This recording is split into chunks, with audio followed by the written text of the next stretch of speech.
Show with Jody and Alex Misiak. And today we are going to talk about being enough, feeling like you are enough. And let's talk into that today. Like being you're bringing enough to the table being enough in whatever aspect of your life or all your aspects, right? Like you are perfect just as you are right here, right now.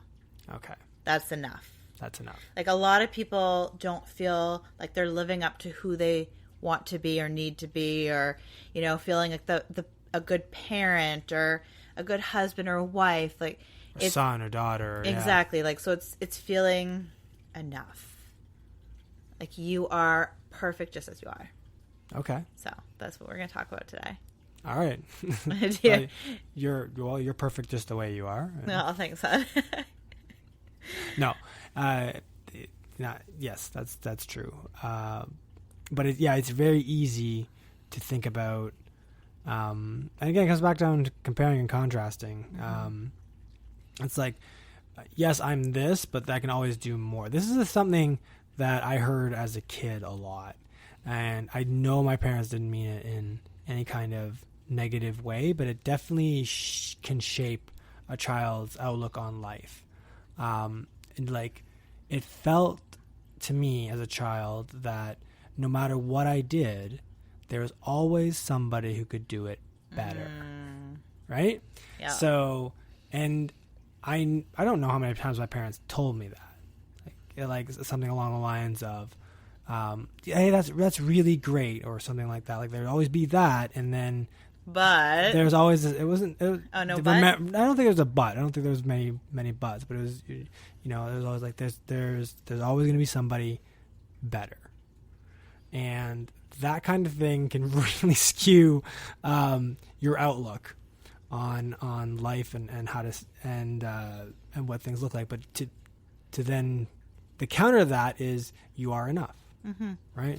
Well, here's the thing. We're all on this planet together. It's not about competing against each other. We are all here to help, support, and encourage. And we all have something awesome to bring to the table. You are different than me, obviously, in many different ways, but we're all different. You are cuter. So. Oh, thanks. We're all different, and we all bring our own uniqueness and our own talents and just amazingness to this world. And to look at it any other way is really not giving your gift or sharing your gift to the world. There is something awesome inside of everybody.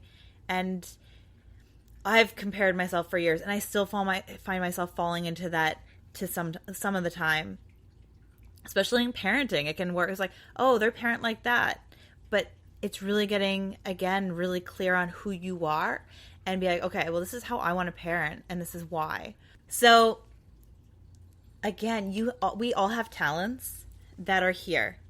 And, it's a gift to be shared. And if you look at it that way, that your talents and your uniqueness is meant to be used for you only, it's a really powerful thing if you look at it that way instead of I am different, or that person's doing better than me. It's not about being better or different in a bad way. It's just who you are, and comparing really it is not a healthy thing. And I totally get it though, because it's so easy to do.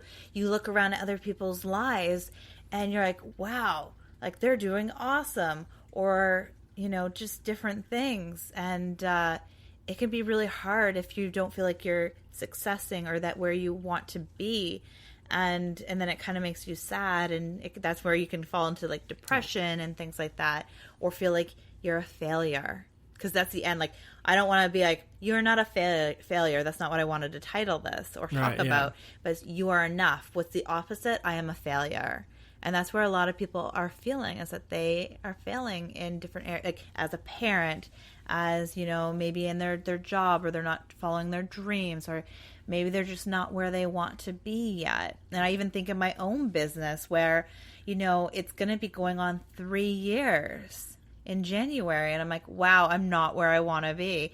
And if I think of it as a failure or like I'm not doing enough or I'm not being enough, that just puts me back. But I'm like, you know what? Everything I've learned, it's looking about how I've learned or who I've met, and just this is where I need to be, and I'm on my own journey. But if I look at other coaches or other moms, then I'm like, wow, they're doing it faster than me, or just different things. It can really spiral into something very negative very fast. Yeah, and that doesn't help you at all. So, yeah, it's a good point. Just to sort of there's nobody else like you. So and that's where and that's enough. Mm-hmm. Because no one else is like you. No one else has had the same experience as you. It's impossible. You can't fail at being you. I read that quote and I have posted it a little while back. You can't fail at being you. You can't go wrong being you. If you show up every single day being you, believing fully in all your beliefs and just like stepping into who you are, you can't fail. You cannot fail if you are doing you. If you wake up and you're like, I want to do this, this, and this because this is who I am. I want to wear clothes backwards or whatever it may be. Like, look at kids. They don't care what they look like being dressed. Like, no, especially like young kids, they're like, I'll put on this, this, and this. And like, they go to town. Like, they are their uniqueness. And they're young enough yet that the world hasn't, I don't want to say corrupted them or anything negative. Ground them but down like, a little bit. I don't even want to say grounded, no. But change their perceptions of themselves. Exactly. There we go. Thank you. They make it feel like you have to compare and things. And look at them, though. They don't care what other people think of them yet. They don't care because they're being themselves. Yeah. And when we're ourselves, amazing things happen. Our gifts really get to shine through, and we get to change the world. And in whatever way that looks like in your life, because we get to change the world in all our own ways. Like, it doesn't have to be like, I'm going to change the world by, I don't know. Anyways, well, we interact with people every day, mm-hmm. right? Like, you're not isolated. We're part of a society, and every life you touch, however briefly, is going to affect them. Mm-hmm. I love how, like, when I take Jaden to maybe shopping or Tim Hortons or whatever, like, he's still a little guy, and like he might be driving me a little crazy because he goes everywhere, but watching what I started to do, I started to take a little step back and I started to look at everybody else mm-hmm. watching him, and because he's a young kid, and Tim Hortons around here, this is usually full of a lot of old people or older people.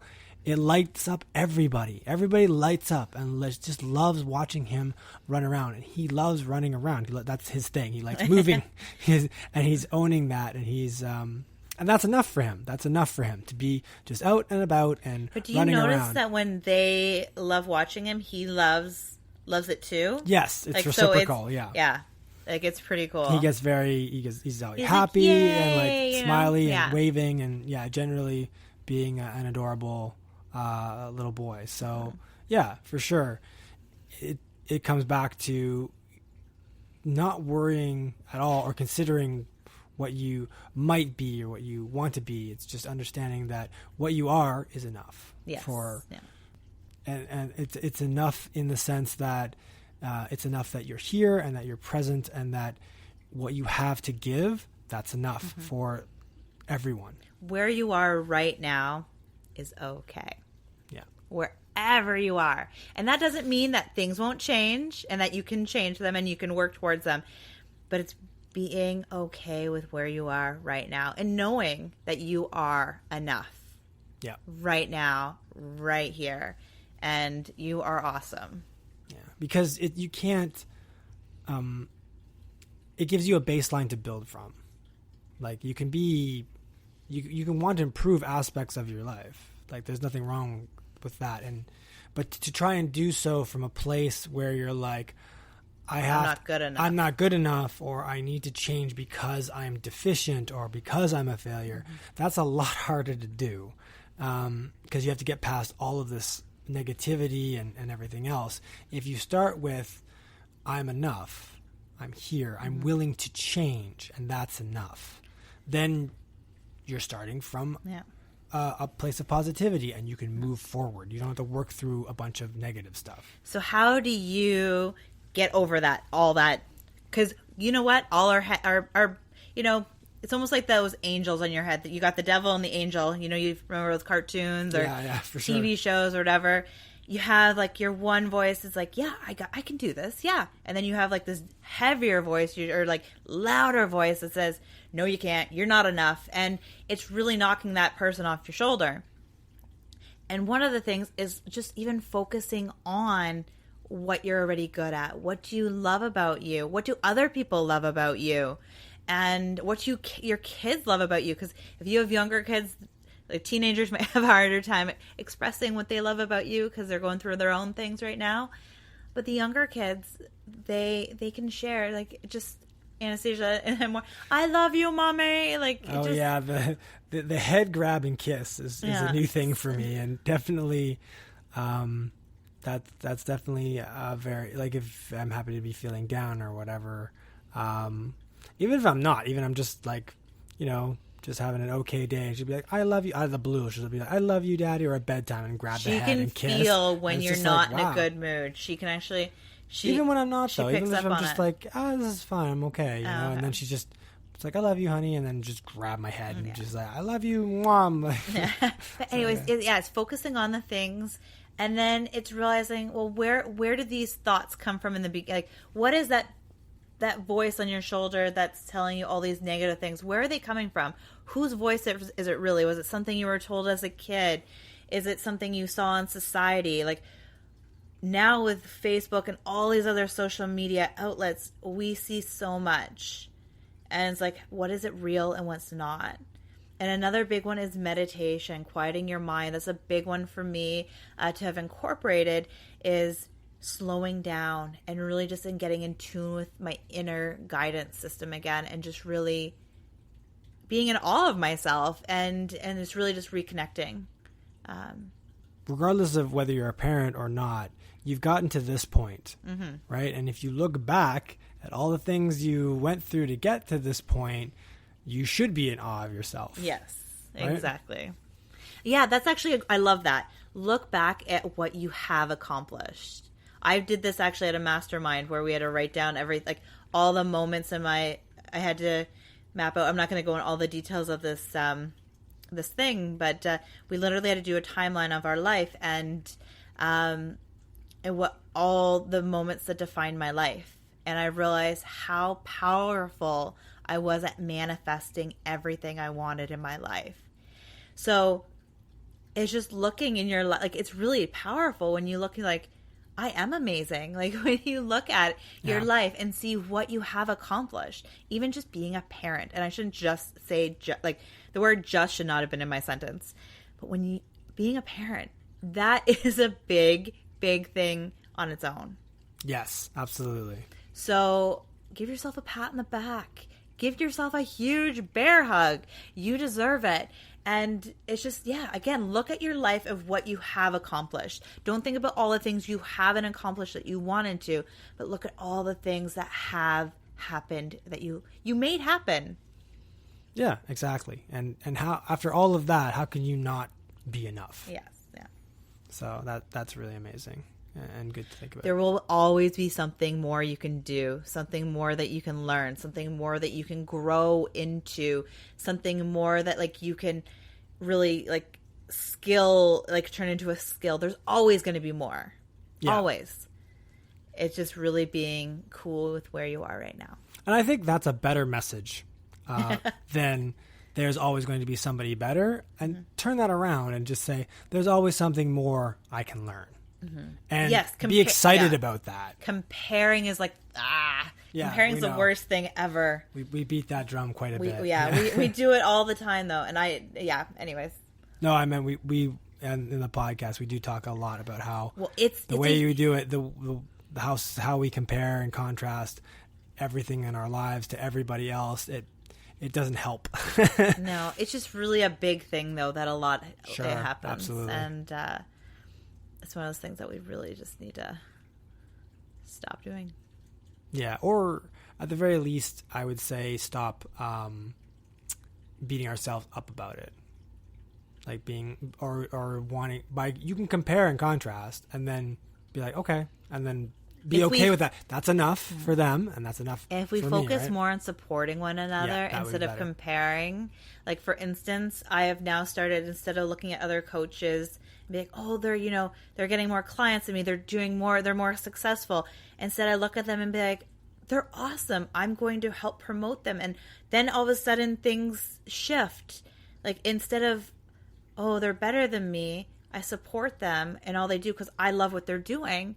And then it just send out love, and love comes back. Yes. When we compare, then we're judging. Judging is like the worst thing. Anyways, we won't go down that road again. It's again, positive thoughts instead of negative is really what that comes down to. Awesome. So, yeah. and that's enough. Yeah, and that's enough. Is that really enough this time? Yeah. Yeah. Okay. We hope you have a beautiful day. Take care. Bye for now.